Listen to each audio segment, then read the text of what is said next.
Hello and welcome back to another episode of Humans in 5. When we look at the skeletons of people who lived in the past or the fossil remains of our ancestors, it can be really difficult to put ourselves in their shoes and really connect with how they lived. For most people, this is especially challenging when you're looking at a skull instead of a fleshy face. This is where facial reconstruction comes in. Using different methods to accurately reconstruct the facial features from a skull, a facial reconstruction gives a real connection to the person whose remains are the focus of an archaeological project. Reconstructing the face of a victim in a murder is another really important application of this method. But how do you go about creating someone's face? The history of facial reconstruction starts with the development of medicine and anatomy during the 18th century. Anatomists dissected human faces to better understand the relationship between muscle, bone, and skin when it came to face structure. They also created models out of dissections, known as anatomica plastica, to train other anatomists and doctors. Scientists made use of anatomical principles to reconstruct faces quite early on. In 1884, Hermann Welcker, a German anatomist, compared the supposed skull of the philosopher Immanuel Kant with his death mask and also published a study on facial tissue depth. It was not until the 1900s that formal methods for creating reconstructions were established. Mikhail Gerasimov was an archaeologist and anatomist from Russia who developed a two-step method for reconstruction. The first involved outlining the points of attachment between key muscles of the face and neck, and then modeling the tissue between these anchoring points.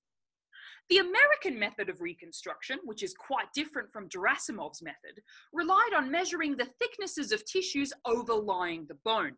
This method involves using published data on the average thickness of tissues that change with biological sex, age, and ethnic background. It was popularized through a 1970 collaborative study that demonstrated its use in forensic cases, carried out by Clyde Snow, a renowned forensic anthropologist, and Betty Gatliff, a forensic artist. Whichever method is being used, the same steps are followed to create a facial reconstruction. First, the skull is placed in the Frankfurt horizontal, a plane that represents how the skull sits in the head of someone during life. Second, tissue markers are added to the surface of the skull, marking out the appropriate depth for tissues depending on the parameters indicated by the skull, such as biological sex and age. Thirdly, fat and skin tissue is added to fill out the face. Finally, the reconstruction can be finished with skin and hair details, particularly those that could help identify that person in question.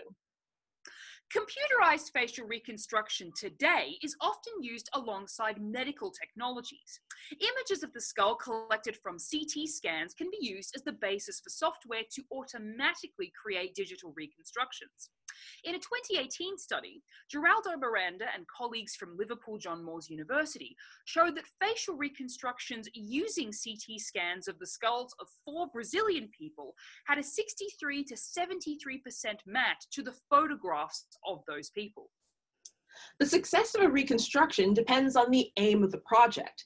The point of reconstructing the face of an identified person is not to create a photo likeness of that person, but rather to show unique characteristics of that person's face that could be recognized by others.